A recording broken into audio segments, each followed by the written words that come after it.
नमस्कार, मैं ज्योति सक्सेना व्याख्याता आज एक बार फिर नए विषय के साथ आप सबके समक्ष उपस्थित हुई हूँ। आज का मेरा टॉपिक है समास एवं उसके प्रकार। समास किसे कहते हैं, इसके निर्माण की पूरी प्रक्रिया को समझने के पहले हमको समास को समझना है कि समास क्या होता है।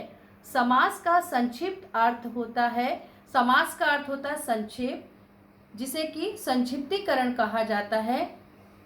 समास निर्माण की प्रक्रिया को जानने के पहले हम जानेंगे कि समास जो है दो शब्दों से मिलकर बनता है, सम धन आस। सम का अर्थ होता है पास और आस का अर्थ होता है रखना, अर्थात पास पास रखने को क्या कहा जाता है, समास कहा जाता है। जब दो या दो से अधिक पदों के मेल से एक नवीन शब्द बनता है, एक सार्थक शब्द बनता है, उसे हम समास कहते हैं। समास का शाब्दिक अर्थ है संक्षेप या संक्षिप्तीकरण। समास की प्रक्रिया में शब्दों का संक्षिप्तीकरण किया जाता है। समास शब्द दो शब्दों के मेल से बना है, सम धन आस। सम का अर्थ होता है पास और आस का अर्थ होता है रखना। दोनों को मिलाने से इसका अर्थ हुआ पास पास रखना। दो या दो से अधिक शब्दों के मेल से जो नया शब्द बनता है, उस प्रक्रिया को क्या कहा जाता है, समास कहा जाता है। उदाहरण है इसका, जैसे कि प्रतिदिन, अनुराग इत्यादि। प्रतिधन दिन बराबर प्रतिदिन। समास की रचना में दो शब्द या दो पद महत्वपूर्ण होते हैं। पहले पद को पूर्व पद कहते हैं और दूसरे पद को उत्तर पद कहते हैं। समस्त पद, पूरे पद को समस्त पद कहते हैं। उदाहरण जैसे गंगा का जल, गंगा जल, इसमें गंगा क्या है, आपका पूर्व पद है और जल आपका क्या है, उत्तर पद। रसोई घर, राजपुत्र, तो रसोई घर में रसोई जो है आपका पूर्व पद हुआ और घर आपका उत्तर पद हुआ। अब हमको जानना है समास के प्रकार के पहले कि समस्त पद क्या होता है। समास के नियमों से बना हुआ नवीन शब्द हमारा जो होता है वो समस्त पद या सामसिक पद कहलाता है। अब हमको जानना है कि समास विग्रह क्या होता है। विग्रह का अर्थ होता है अलग करना। समासिक शब्द के संबंध बताने की क्रिया को विग्रह कहते हैं। समस्त पद के सभी पदों को अलग अलग किए जाने की प्रक्रिया क्या कहलाती है, हमारी समास विग्रह कहलाती है। उदाहरण, नील कमल का विग्रह क्या हुआ है, नीला है कमल, जो नील कमल कहलाता है।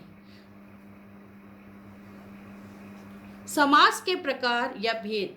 समास के प्रकार या भेद मुख्यतः 6 होते हैं। पहला अवयवी भाव समास, दूसरा तत्पुरुष समास, तीसरा कर्मधारय समास, चौथा दीर्घु, पांचवा द्वंद्व और छठवां हमारा बहुव्रीहि समास।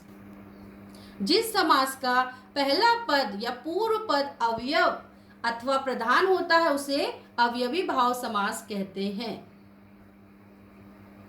इसकी पहचान हम कैसे करेंगे, पहला पद को देखेंगे, उसमें अनु लगा रहेगा, आ, प्रति, भर, यथा, यावत, हर आदि लगा होता है, उससे हम समझेंगे कि ये क्या है, हमारा अवयवी भाव समास है। इसमें आ लगा रहता है, जैसे आजीवन यानी जीवन भर, यथा शक्ति, शक्ति के अनुसार, भर पेट, पेट भरकर, और प्रतिवर्ष यानी हर वर्ष।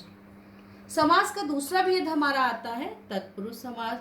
जिस समास का उत्तर पद प्रधान हो और पूर्व पद हमारा गौण हो जाता है उसे हम तत्पुरुष समास कहते हैं। इसकी पहचान हम कैसे करेंगे, इसमें कारक चिन्ह क्या हो जाता है, लुप्त हो जाता है, दिखाई नहीं देता। जैसे देशभक्ति, देश के लिए भक्ति क्या कहलाती है, देशभक्ति कहलाती है। राजकुमार, राजा का कुमार या राजा का पुत्र।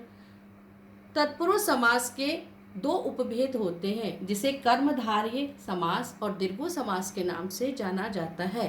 कर्मधारय समास क्या होता है आपका, जिस समास का उत्तर पद प्रधान होता है उसे हम कर्मधारय समास कहते हैं, और जिस समास का पूर्व पद संख्यावाचक विशेषण होता है उसे हम दीर्घु समास के नाम से जानते हैं।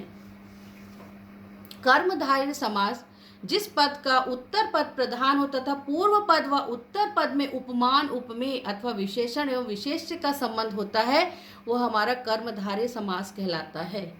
जैसे चरण कमल, कमल के समान, समस्त पद हमारा क्या है, चरण कमल है, और विग्रह जब हम करेंगे तो कमल के समान चरण जो होता है वो हमारा कहलाता है। चंद्रमुख, चंद्रमा के समान जो मुख होता है, तो चंद्र हमारा क्या हुआ, मुख हमारा विशेष हुआ और विशेषण हमारा क्या हुआ, चंद्र हुआ।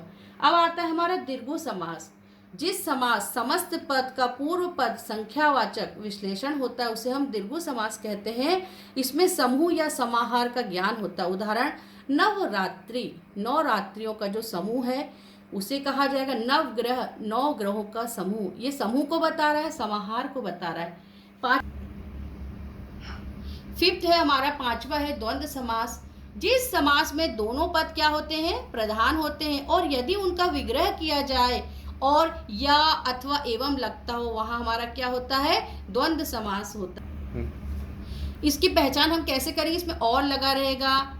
द्वंद्व समास, जिस समास में दोनों पद प्रधान होते हैं और यदि उनका विग्रह किया जाता है तो और या अथवा एवं लगता हो, तो वहां हमारा क्या होता है, द्वंद्व समास होता है। इसकी पहचान हम कैसे करेंगे, योजक चिन्ह देखेंगे, बीच में योजक चिन्ह लगा होता है तो हमको पता चलेगा कि ये क्या है, हमारा द्वंद्व समास है। जैसे राजा के बीच में लगा है योजक चिन्ह, प्रजा, राजा और प्रजा, ऊंच नीच, पाप पुण्य, इन सब के बीच में योजक चिन्ह लगा रहता है। नंबर 6 है हमारा बहुव्रीहि समास। जिस समास में दोनों पद अप्रधान होते हैं, मतलब कोई भी पद प्रधान नहीं है, दोनों बराबर है और उनके अर्थ के अतिरिक्त कोई सांकेतिक अर्थ प्रदान होता है, उसे हम बहुव्रीहि समास कहते हैं। जैसे दशानन, रावण के 10 आनंद, जिसके 10 मुख हो वो रावण कहलाता है।